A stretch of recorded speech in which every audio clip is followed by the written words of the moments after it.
Why the world desperately needs the dark chosen ones right now. Let me begin with a truth, one so uncomfortable it has been buried beneath centuries of spiritual dogma and sugar-coated personal development. Not all light is good, and not all darkness is evil. We live in a world obsessed with the light. Light workers, positivity, healing, love, peace. And while these are sacred forces, they are only half of the equation. The other half, the one we fear, suppress, and exile, is the darkness, the shadow, the rage, the chaos, the destruction before rebirth. The dark chosen ones are the beings who have come into this world not to be love and light, but to embody the necessary disruption that awakens the sleeping soul. Now, before you turn away, I ask you this. What if the very thing you've been told to avoid, your pain, your anger, your trauma, your darkness, is the birthplace of your power? Click subscribe to this channel to get more profound spiritual lesson. You see, we are in a time of global collapse. Institutions are crumbling. People are disillusioned. The mental health crisis is reaching epidemic levels. Social media has become a mirror of our collective sickness, and in response, we are told to meditate, be grateful, stay positive. But what happens when positivity becomes a prison? What happens when light becomes a mask for avoidance? I'm telling you, the world doesn't need more people chanting mantras while ignoring their inner rage. It needs the dark chosen ones, those who are willing to walk into the fire of their own soul, to confront the raw, primal truth of who they are, and to transmute that darkness into power, into healing, into a deeper kind of light that is forged in chaos. You may be one of them. If you've ever felt like you don't belong in this world, like you see through the illusions, like you carry a rage you don't understand, or a sadness that runs deeper than this lifetime, then I invite you to listen more closely, because this message is for you. The dark chosen ones are not evil, they are not villains. They are the spiritual warriors who have been initiated not through calm but through crisis. Their awakening doesn't come with angelic visions. It comes through loss, betrayal, depression, isolation. They are forged in the pain that most people try to escape. And here's the paradox. They are the most needed souls on the planet right now. Why? Because the systems of this world are built on illusions, on control, on repression, on false light.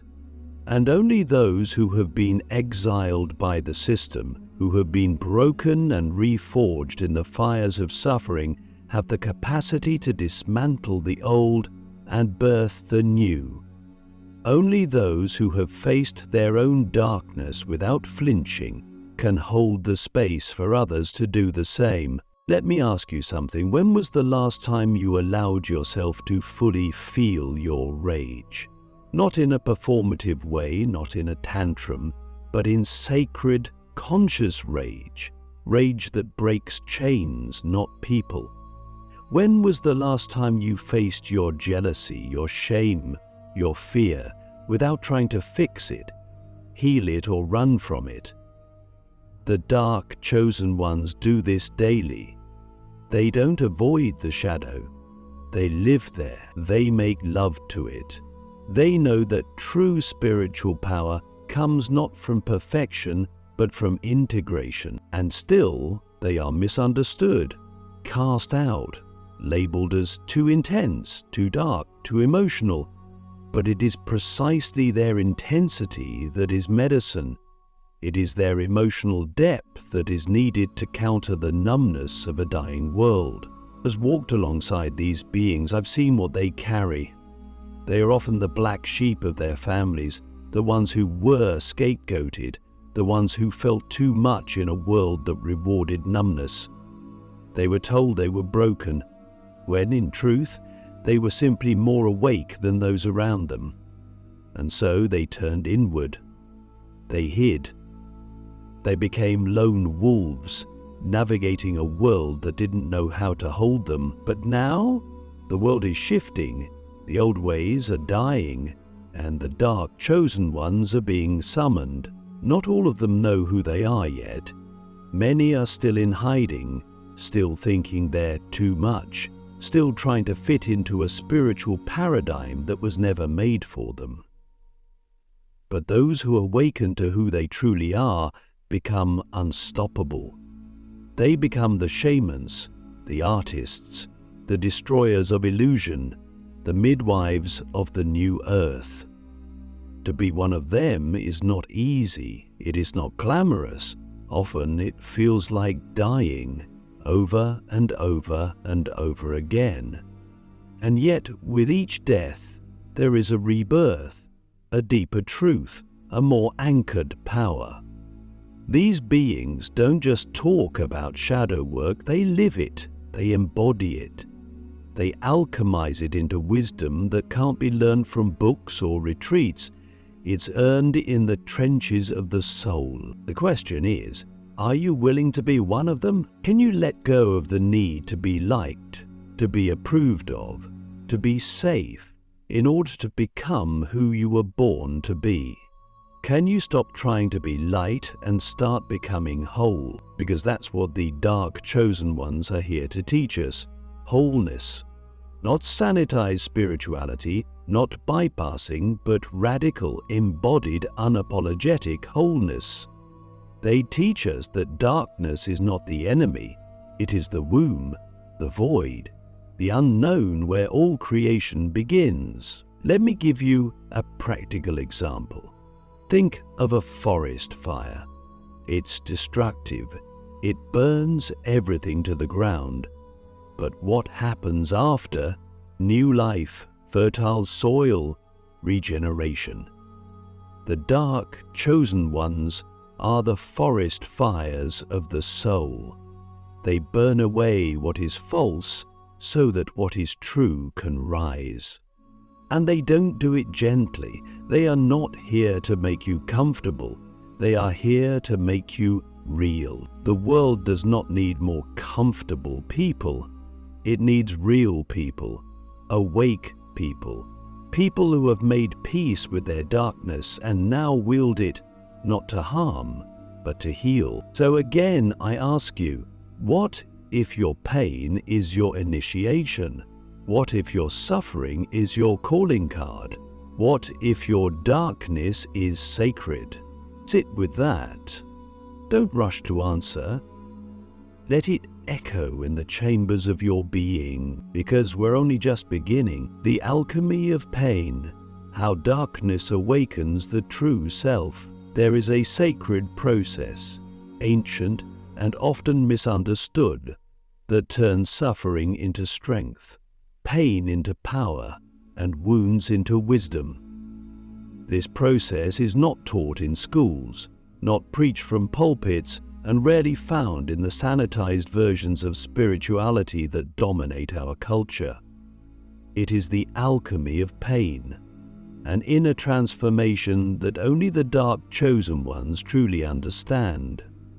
You see, most people try to escape their pain. They numb it with distractions, bury it under false positivity, or medicate it away. But the dark chosen ones, we do something different. We walk directly into it. We enter the fire. We let it consume everything we thought we were, until only truth remains. You might wonder, why would anyone willingly walk into the fire? Why not avoid it like everyone else? The answer is simple but not easy, because we know that the fire is not our enemy. The fire is the teacher, the purifier, the sacred forge where the ego is melted down so the soul can emerge. Pain is the language of transformation. It speaks to the parts of us that are still asleep and says, "Wake up, there is more to you than this." Have you ever felt like life broke you, only to realize later that it was breaking you open? That the heartbreak, the betrayal, the failure, those weren't punishments, they were initiations. The dark chosen ones are those who stop seeing pain as something to avoid and start using it as a portal to the true self, a self that is not defined by achievements or appearances or approval, but by depth, authenticity, and inner power. I want you to think about your deepest wound, the one you rarely talk about, the one that still makes your voice shake when you try to explain it. Now, ask yourself, what part of you was born in that moment? What strength did you have to develop to survive it? What truth did you come to understand that you never would have seen otherwise? This is the alchemy. This is the sacred gift hiding in the shadow. But you can only claim it if you stop running from it. The dark chosen ones aren't afraid to cry, scream, feel, or break down. We know that breakdown is part of the process. We know that in the breaking, we are being reshaped. And we don't just do this for ourselves. That's the secret. We do it for the collective, for humanity, because every time one of us chooses to transmute pain instead of transmitting it, we help lighten the burden of suffering for everyone. Every time one of us turns trauma into truth, we create a ripple that liberates others. But this path demands everything. It demands that you let go of who you thought you were, that you surrender the stories that kept you safe and small, that you face the parts of yourself you'd rather keep hidden. This is not spiritual tourism, this is soul excavation, and it's messy, it's raw, it's real. But it's also the most beautiful thing you will ever do. Let me tell you something that most people won't. You don't have to fix your darkness, you have to embrace it. Because your darkness holds your medicine. Your anger holds your boundaries. Your sadness holds your empathy. Your fear holds your intuition. Your shame holds your humility. Everything you've been taught to hide is actually everything you need to become whole. And wholeness is the true goal. Not perfection. Perfection is a lie, a performance, a mask. Wholeness is truth. It's when you can stand in both your light and your shadow and say, "This is me, all of me, and I'm no longer ashamed." So many spiritual leaders talk about love and light, but very few talk about the love that is forged in darkness. The love that comes after you've faced your demons and made peace with them. The love that says, "I see you, even in your brokenness, and you are still worthy." That kind of love can only be embodied by someone who has walked through hell and emerged, not untouched, but transformed. The dark chosen ones are the carriers of this love, the fierce, honest, untamed love that doesn't coddle but liberates. We don't offer comfort, we offer truth. And truth, though painful, is what sets people free. So, if you're in the middle of your pain right now, if you feel lost, broken, or buried, I want you to hear me. You are not broken. You are breaking open. You are not lost. You are on the path, and you are not buried. You are being planted. The question is, will you choose to grow? Will you turn your pain into power? Will you become the alchemist of your own soul? Because if you do, the world will not just change around you, it will change because of you. The sacred rebel. Why only the misfits will birth the new earth. There's something about the misfits, the outcasts, the ones who never quite fit the mold. They are often dismissed, labeled as too intense, too emotional, too strange, too much. But what if I told you that these very people, those who've never belonged, are the ones destined to rebuild the world? What if I told you that only the sacred rebels, the ones who defy conformity and dare to live by their own truth, are capable of birthing the new earth? You see, the dark chosen ones have always been the rebels, not because they want to create chaos for the sake of it, but because their souls cannot tolerate what is false. They see the cracks in the system. They feel the lies in their bones. They cannot pretend, smile, or play along with a world that rewards inauthenticity and punishes depth. They are allergic to surface-level living, and so they rebel, not just politically or socially, but spirit. Their rebellion is sacred because it doesn't come from ego. It comes from truth. It is a revolt of the soul against the illusions that keep humanity asleep. Ask yourself, how many times have you dimmed your light just to be accepted? How many times have you silenced your truth because the world wasn't ready to hear it? That pain you felt in those moments wasn't weakness. It was your soul resisting falseness. The ache of not belonging is not a curse. It's a sign that you were born to create a place where truth can finally live. The world as it stands cannot be fixed. That's not a pessimistic view, it's a clear one. Systems built on fear, greed, and control are collapsing because they must. And those who are still trying to patch them up are missing the point. We are not here to repair the old, we are here to midwife the new. And that takes courage. That takes rebellion. That takes a heart strong enough to walk alone, and a vision clear enough to see beyond the ruins. The sacred rebels are architects of the unseen. We carry blueprints in our souls for a world that doesn't exist yet.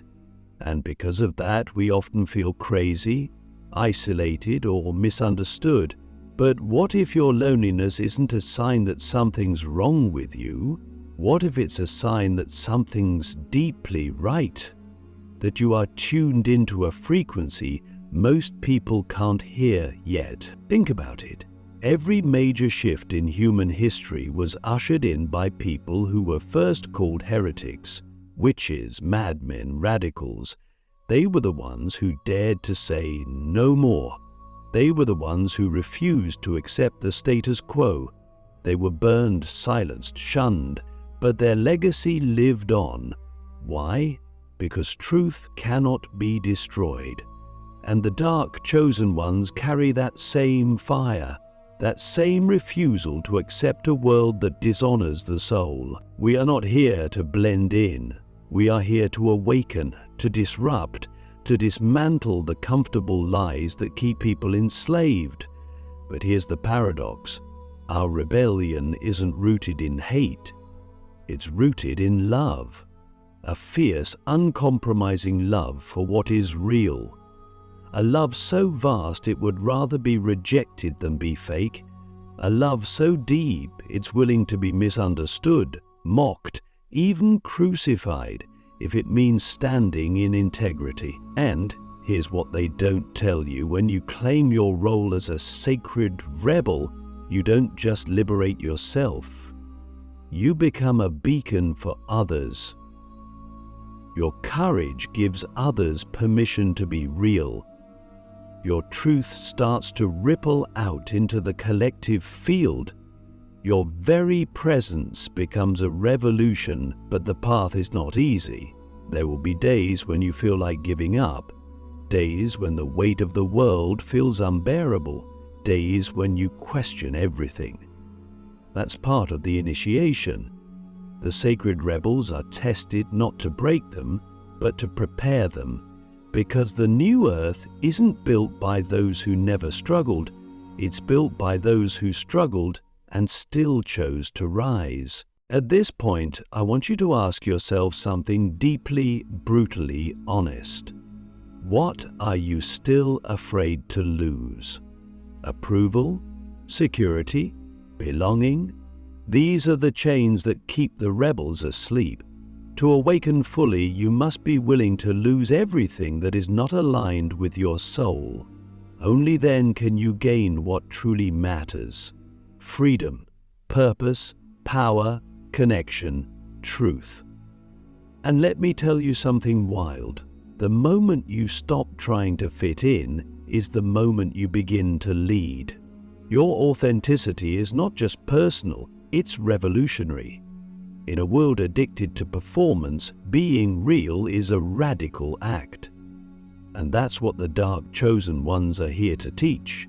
Not just how to awaken, but how to lead others through the fire, how to hold space for transformation, how to be the living embodiment of a new paradigm. So if you've ever felt like the black sheep, the weirdo, the misfit, know this: you're not broken.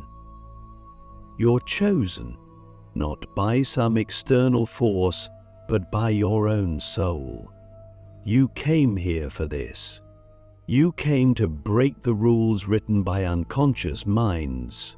You came to write new ones, encoded with love, truth, and cosmic wisdom. The new earth is not a place. It's a state of being, a frequency, a way of living in alignment with soul, nature, and the divine mystery. And only those who've dared to break away from the old can anchor the new. You are not lost, you are leading the way, the final initiation, becoming the portal between worlds. There comes a moment on the path of the dark chosen one when everything changes. Not because the external world suddenly becomes easier or the pain finally vanishes, but because something ancient awakens within. It's not a voice, not even a thought.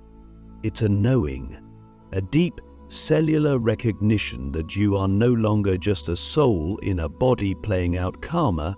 You are a bridge, a portal, a living threshold between the dying world and the one being born. And from that moment on, nothing is ever the same. This is the final initiation, the moment when suffering stops being personal and becomes sacred.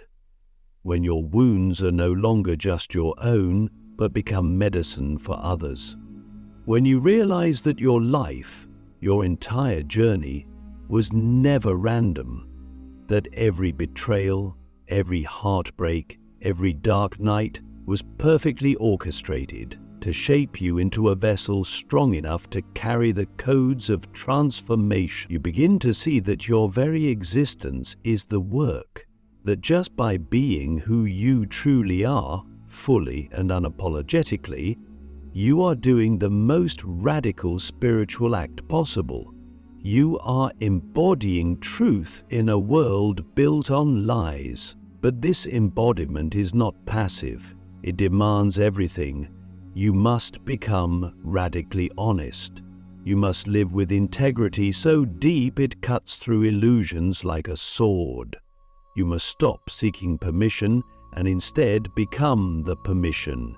You must let go of trying to save others and instead become so free, so whole, that your very presence invites others to liberate themselves. This is not the work of ego. This is the work of soul. And here's the paradox. The more you surrender to this role, the less you feel the need to prove anything. You no longer chase recognition. You no longer argue to be understood. Because you understand. You have seen, you have felt, and that inner knowing becomes your compass. You realize that you are here to walk between worlds, the visible and the invisible, the known and the unknown. You are here to hold the frequencies of the new earth before they fully arrive. This is not fantasy, this is spiritual technology. This is energetic architecture, and you are one of the builders. But portals are not just open doors, they are thresholds that test everything. And as one, you will be tested too. You will be asked to stand still as others project their fears onto you. You will be asked to speak truth when silence would be safer. You will be asked to love deeper than you have ever known, even when your heart feels shattered.